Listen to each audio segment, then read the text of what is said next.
Fala pessoal! Bom ou não? Estamos aqui hoje mais uma vez no nosso canal Aprendi com Papai e hoje para que a gente possa discutir sobre um tema muito importante. O nosso tema de hoje é a Covid-19 e a evasão escolar no Brasil.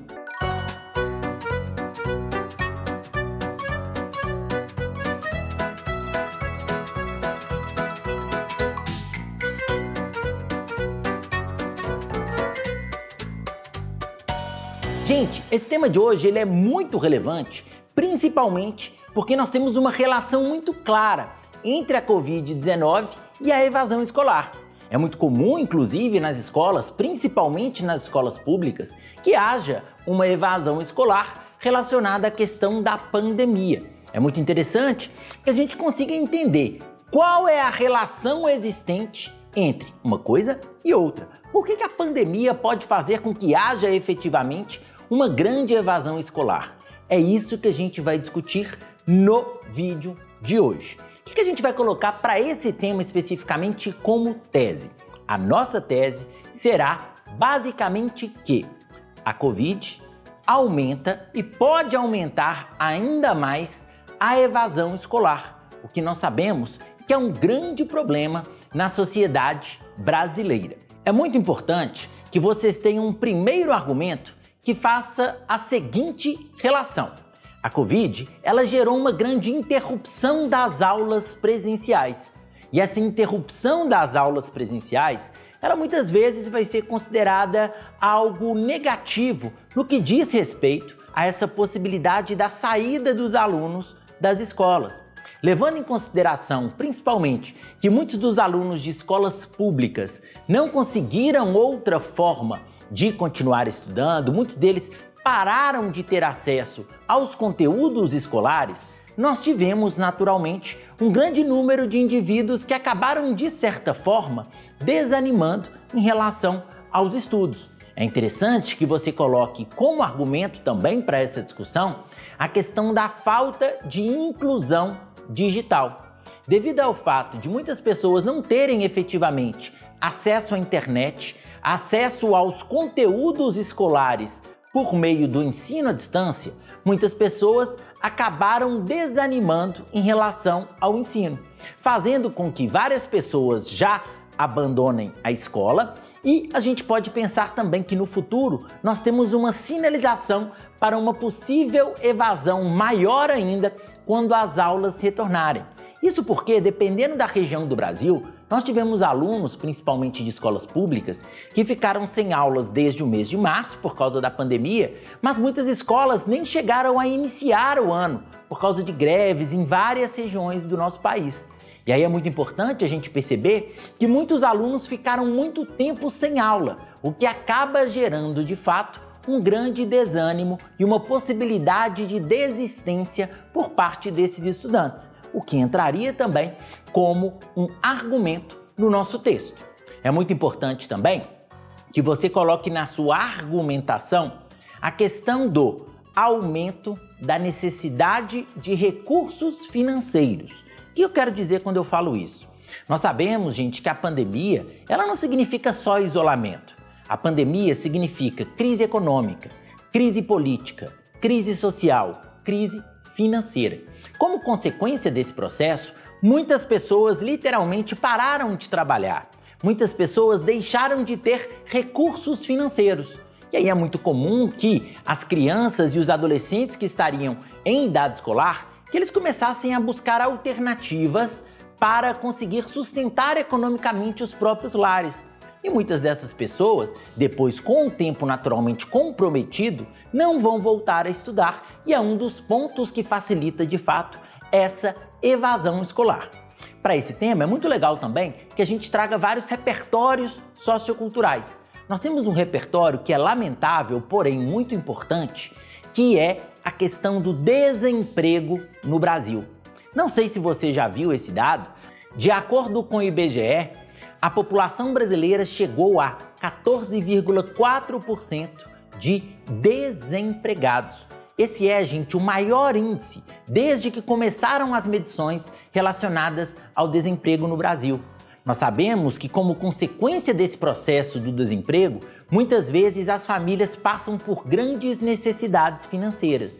Consequentemente, isso acaba sendo uma ameaça para a permanência das crianças e adolescentes nas instituições de ensino, devido a essa necessidade de gerar recursos financeiros, que nós sabemos que é extremamente preocupante. Você pode lembrar de uma questão fundamental também como repertório sociocultural. Na Constituição brasileira, o artigo 6º afirma que todos têm direito à educação.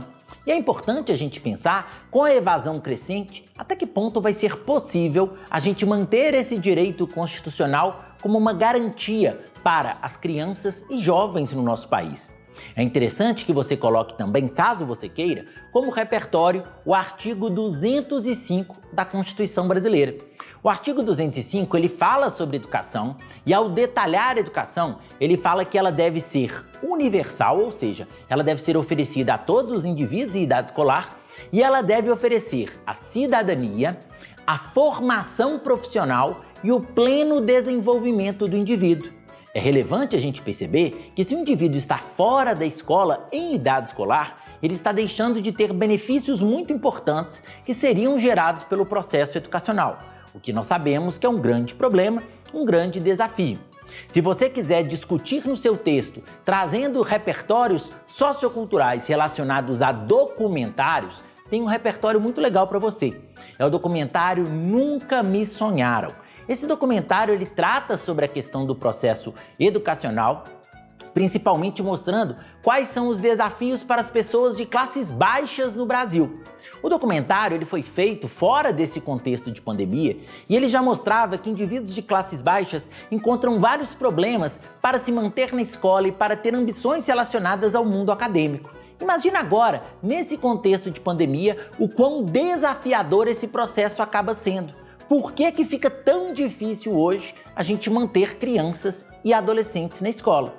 Você pode lembrar também de um cara muito importante para a educação, que é o Paulo Freire. Ele entraria para nós como repertório sociocultural.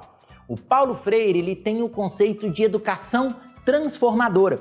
Ele afirma que a educação ela tem que ter esse papel de transformar o indivíduo, de gerar ascensão social ao indivíduo, de gerar transformações ao indivíduo. Só que é muito importante que você leve em consideração que no Brasil, se a pessoa não consegue ter acesso à educação de fato, ela vai perder a chance de ter a transformação, de ter a ascensão social e de mudar a própria realidade. O que nós sabemos que é um grande problema, o que nós sabemos que é um grande desafio.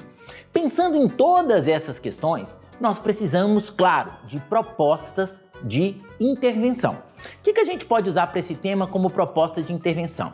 Em primeiro lugar, é necessário que o Ministério da Educação faça propagandas incentivando a permanência das crianças e jovens nas escolas. Você pode até colocar como exemplo o Carlinhos Brown e a Alexa gravaram uma música incentivando as crianças e adolescentes a não desistirem dos estudos. É importante que o Ministério da Educação faça estratégias semelhantes para servir de fato de incentivo a essas pessoas, para que as pessoas continuem nessa batalha e continuem se esforçando para manter os estudos mesmo com todos os desafios. É muito importante também que o Ministério da Educação ofereça cursos de capacitação e qualificação profissional para as pessoas nas escolas. Isso é uma forma de fazer com que as pessoas estudem assim que as aulas retomarem, porque aí você vai conseguir enxergar de fato uma relação entre a educação e o trabalho. Se muitas pessoas estão saindo e vão sair da escola devido ao trabalho, se você consegue oferecer capacitação no ambiente escolar, pode ser uma maneira de atrair esses alunos para a escola. Isso deveria ser uma atitude do Ministério da Educação. Mais uma proposta de intervenção, e a nossa última, seria que o Ministério da Educação criasse estratégias nacionais para evitar a reprovação e para o reaproveitamento do ano letivo. É muito importante que as pessoas tenham a sensação e percebam que elas não perderam o ano letivo de 2020. É muito importante que as pessoas percebam que ainda dá para recuperar esse tempo perdido. Então é muito importante que a gente tenha essas estratégias de reaproveitamento. Alguns estados, algumas cidades vão fazer, por exemplo, 2 anos em um ao longo de 2021, ou seja, vão tentar fazer esse reaproveitamento do ano letivo, o que é fundamental para que as pessoas se sintam mais acolhidas pelo sistema educacional e continuem, de fato, estudando. Tenho certeza que agora você consegue fazer aquela redação maravilhosa, então aproveite bastante. Se você gostou do vídeo, clica no joinha, por favor. Clique também no sininho para as notificações, se inscreva no canal e depois dá uma passadinha lá no aprendicompapai.com.br para você conhecer um curso completaço de redação. Beleza, pessoal? Um grande abraço, até a próxima. Ei, tchau, tchau!